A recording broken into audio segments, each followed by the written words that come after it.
আসসালামু আলাইকুম। বাংলাদেশের যুবারা এশিয়া কাপ চ্যাম্পিয়ন হলো ভারতকে ৫৯ রানের বড় ব্যবধানে হারিয়ে। এ দিয়ে দ্বিতীয়বারের মতো এই শিরোপা অর্জন করলো বাংলাদেশের যুবারা। গতবার সংযুক্ত আরব আমিরাতকে ১৯৫ রানে হারিয়ে বাংলাদেশ দল চ্যাম্পিয়ন হয়েছিল। সেই চ্যাম্পিয়নের রেসটা ধরে রাখলো বাংলাদেশের যুবারা। Many many congratulations. দুরন্ত গতিতে ক্রিকেট খেলেছে বাংলাদেশের যুবারা। ভারতীয়দের পাত্তাই দেয়নি। ভারতীয়রা কোনো সময়ই স্বস্তিতে ছিল না, কোনো সময় মনে হচ্ছিল না যে ভারত এই ম্যাচ জিততে পারবে। বাংলাদেশ দল প্রথম থেকেই দেখে শুনে খেলেছে। প্রথমে ব্যাট করতে নেমেছিল বাংলাদেশ এবং টসে জিতে বাংলাদেশ ব্যাটিং এর সিদ্ধান্ত নেয়। তারা জানতো যে ক্রিজটা অনেকটা মন্থর গতিতে হবে এবং এই মন্থর গতিতে বল দেখে শুনে রান নিতে হবে, বল দেখে শুনে খেলতে হবে। সেই জায়গা থেকে বাংলাদেশ স্বাচ্ছন্দ্যের সাথেই শুরুটা করেছিল, কিন্তু মানে হোঁচটটা খেয়েছিল পাওয়ার প্লেতেই। খুব বেশি একটা রান করতে পারেনি। ১০ ওভারে ৪১ এক উইকেটের বিনিময়ে।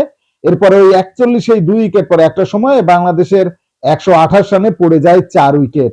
সেখান থেকে আসলে জেমস ৪০ রান করে।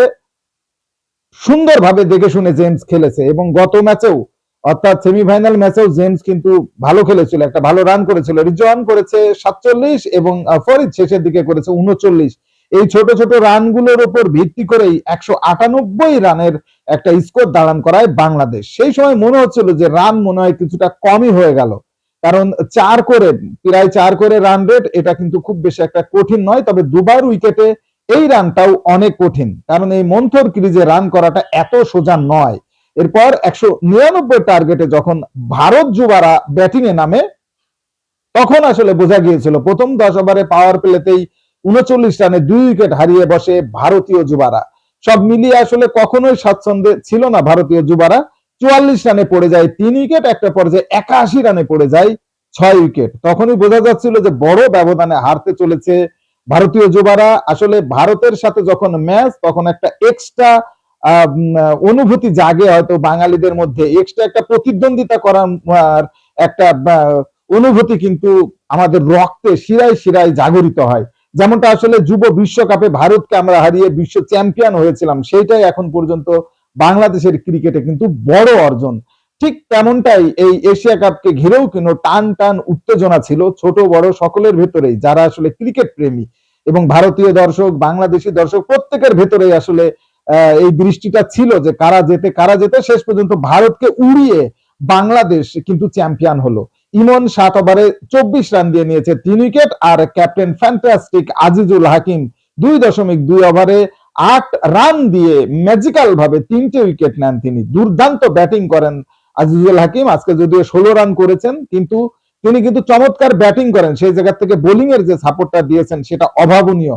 ভাবাই যায় না যে আজিজুল হাকিম এত চমৎকার বোলিং করেন। আজকে আসলে সবকিছুই বাংলাদেশের ফেভারে ছিল। বাংলাদেশের যুবারা পুরো টুর্নামেন্ট জুড়ে দুর্দান্ত খেলেছে।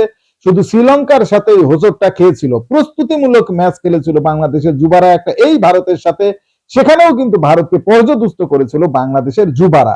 সেই জায়গা থেকে আসলে কনফিডেন্ট লেভেলটা অনেক হাই হয়ে গিয়েছিল। সেই হাই লেভেলটা বাংলাদেশের যুবারা ধরে রেখে শেষ পর্যন্ত ভারতকে হারালো। ভারতকে হারানো কিন্তু যাই তাই ঘটনা ছিল না এবং সেমিফাইনাল ম্যাচেও পাকিস্তানের মতো শক্ত প্রতিপক্ষকে উড়িয়ে দিয়েছিল বাংলাদেশের যুবারা। সেই জায়গা থেকে ভারতকে হারিয়ে এটা রেকর্ড যে পরপর ২ বার বাংলাদেশ এশিয়া কাপের শিরোপাটা ধরে রাখলো। এটা বাংলাদেশের ক্রিকেটের জন্য অনেক বড় অর্জন, হোক সেটা অনূর্ধ্ব ১৯ দল, কিন্তু অনেক বড় একটা অর্জন। বাংলাদেশের ক্রিকেটের জন্য খুব ভালো একটা দিন। অবশ্যই বাংলাদেশের যুবারা দেশে আসলে তাদেরকে বিসিবির পক্ষ থেকে অনেক বড় সংবর্ধনা দেওয়া হবে, সেটা অবশ্যই ওয়েট করছে। আজকের ম্যাচটা যারা দেখেছেন, কেমন লেগেছে বাংলাদেশের যুবাদের চ্যাম্পিয়ন হওয়াটা, কিভাবে দেখছেন কমেন্টসে জানান। স্পোর্টসের সর্বশেষ আপডেট জানতে স্পোর্টস চ্যানেলটি এক্ষুনি সাবস্ক্রাইব করে বেল আইকন বাজিয়ে দাও। ধন্যবাদ।